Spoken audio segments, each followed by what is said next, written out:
పద్యం. కాబట్టి ఆ మరణం తర్వాత నిత్య జీవం అనేది ఒకటి ఉంటుంది, అది నేను ఇస్తానని దేవాది దేవుడు సెలవిస్తున్నాడు. కనుక ప్రియ అమ్మలారా అయ్యలారా వాక్యము సెలవిస్తుంది, యేసు క్రీస్తుని ఎరుగుటలో నిత్య జీవము అని సెలవిస్తుంది. మనిషి మరణించిన తర్వాత మరొకసారి మనిషికి మరణం అనేది ఉన్నదని ఎంతమందికి తెలుసు?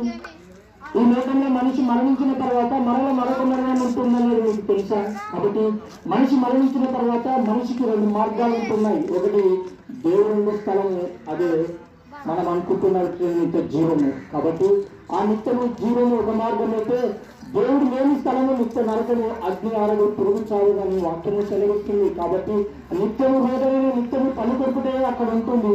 ఆ నిత్య నరకాన్ని తప్పింపబడడానికి ప్రభువైన యేసుక్రీస్తుల వారు నేను చేసినటువంటి పాప శాపముల నిమిత్తము మన కొరకు ఆ కలవరగిరిలో మరణించినటువంటి దేవాది దేవుడు. ఎందుకంటే ఆయన సర్వ సృష్టికర్త అయిన ఉండి ఆ పరంలో నుంచి భూలోకానికి దేవుడిగా శరీరధారిగా నీవంటూ నావంటూ దేహము కలిగినటువంటి మానవుడిగా 33.5 సంవత్సరాలు లోకంలో జీవించి పాపము లేని పరిశుద్ధుడిగా, నిష్కలంకుడిగా, నిర్దోషిగా జీవించినటువంటి వాడు. అందుకే ఆయనే అంటున్నాడు, నాలో పాపమున్నదని ఎవరు స్థాపించగలరు అని ప్రపంచానికే సవాలు వేసినటువంటి గొప్ప దేవుడు.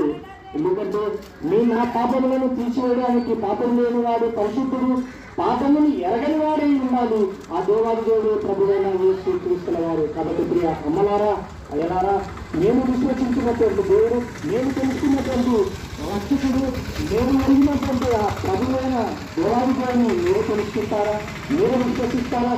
తద్వారా మాకేంటగా లాభం అంటే నిత్య జీవము, రక్షణ.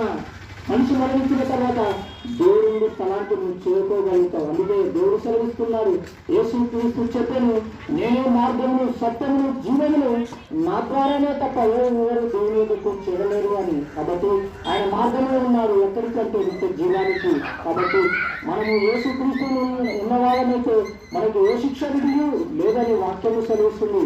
ఇంత గొప్ప రక్షణ మనం నిర్లక్ష్యం చేయకుండా ఈ సాయంకాల సమయంలో కరపత్రాల ద్వారా, ఈ వాక్యం ద్వారా నువ్వు మానమనసు రక్షణను పొందుకుంటావా? ప్రియ సహోదరులారా, మనం బ్రతుకున్నామంటే ఎంత మాత్రమే గొప్పవాళ్ళని కాదు.